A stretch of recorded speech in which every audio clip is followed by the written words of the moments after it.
Hello again. It's me, the Gran of 10, looking to read another Christmas time story because we're all far apart.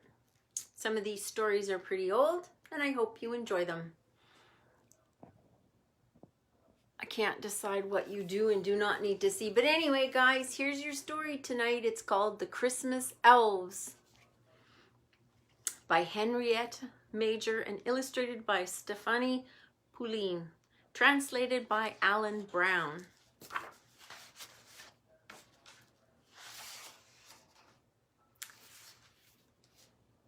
Again, this is the cover. And here's the first page.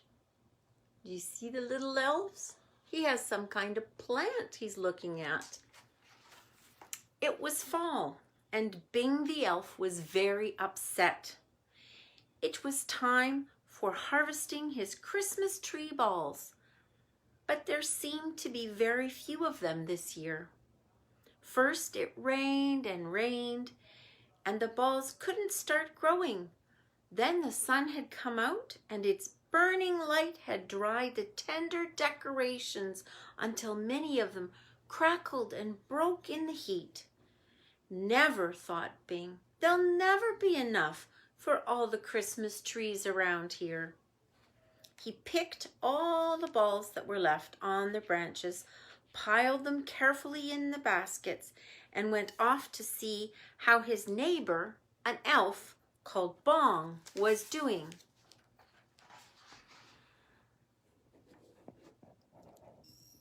Eeks. Sorry, guys. All right. Bing, you see, had a big plantation of Christmas tree ball bushes, and his neighbor Bong had a splendid garden where he grew every color light bulbs, also for Christmas. And everybody knows Christmas tree balls grow on bushes just like raspberries, but the little lights grow on short plants near the ground just like strawberries. A very delicate kind of fruit. Just look, said Bong. Can you see the picture? They're standing. The trees look rough. The plants look rough. There's no color in the lights. My light bulbs suffered from the weather too. They were soaked by the rain and they're all pale. They hardly give any light. I won't get many good ones this year. Bing and Bong were good businessmen, so they started writing numbers on pieces of paper, and they discovered that bad weather had spoiled 10,456 ball decorations and 15,874 light bulbs. Thousands of customers were going to be disappointed. We have to do something, said Bing.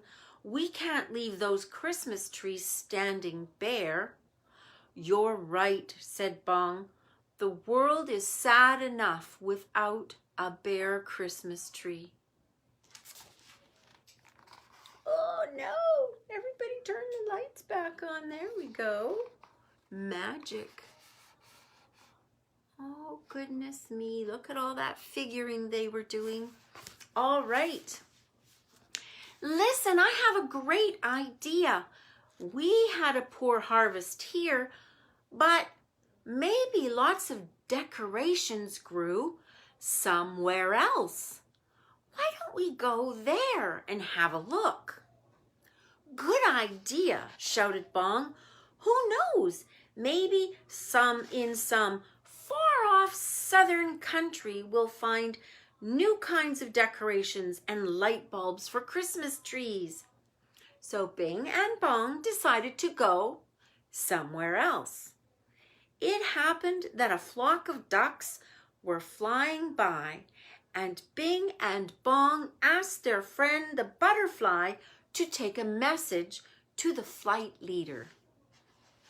See see the butterfly? Did you catch him in the last time I showed the page?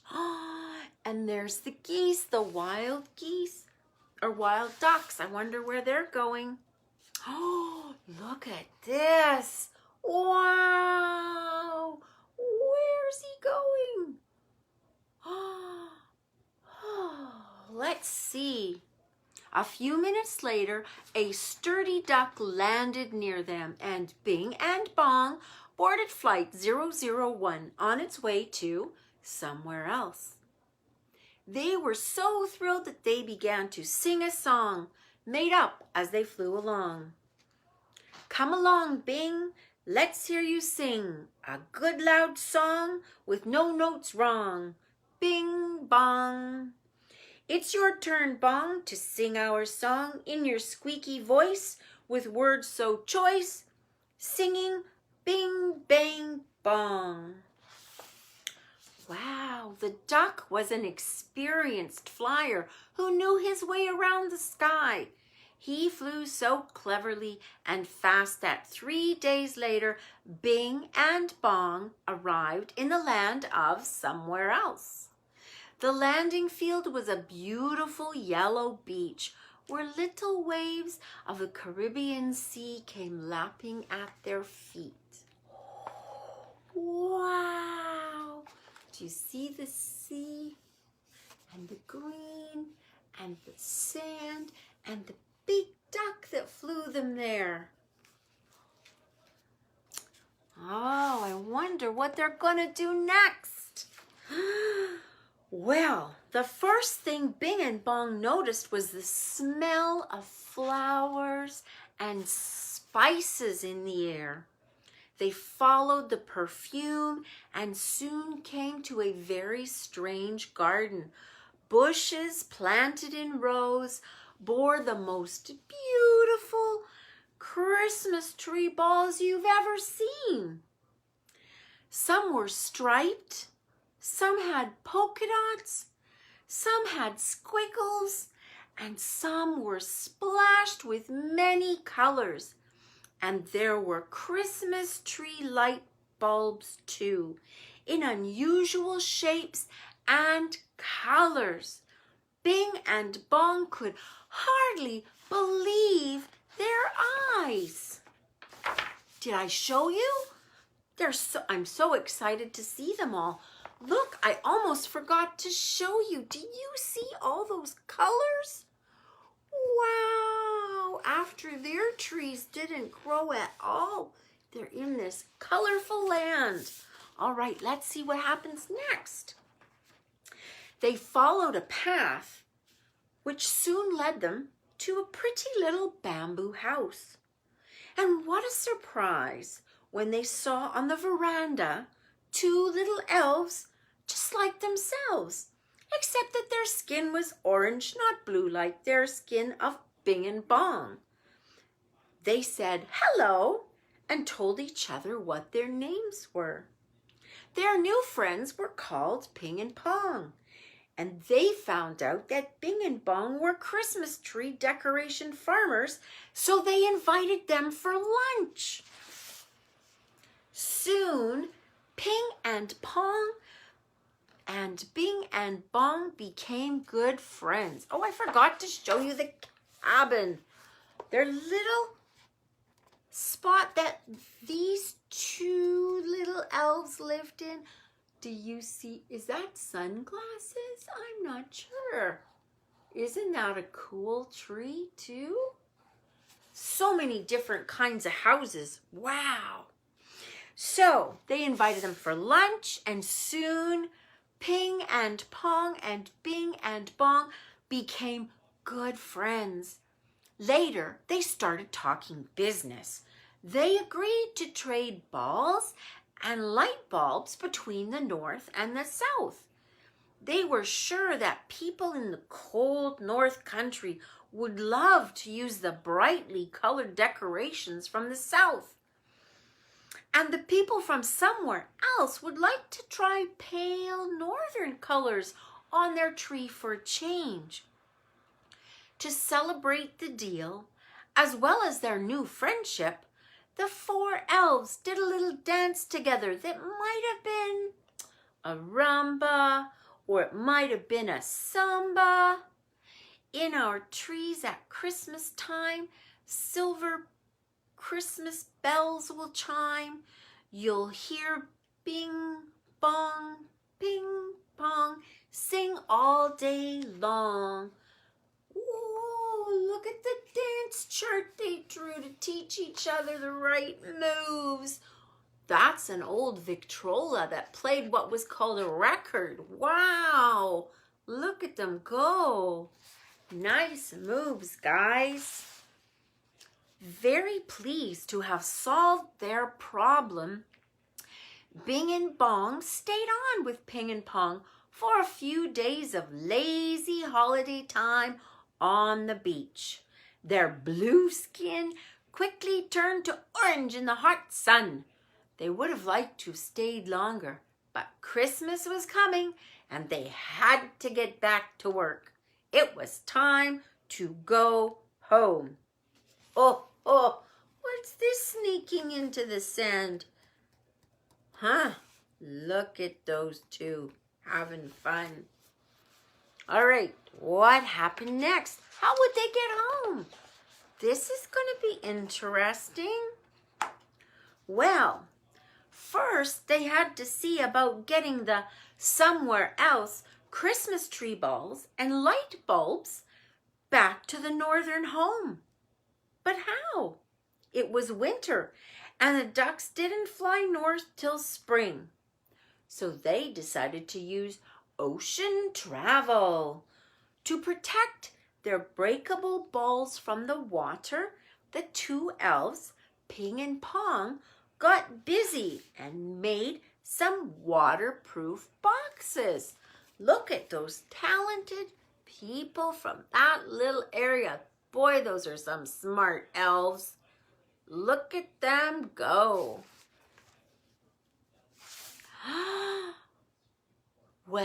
Then they found a friendly whale.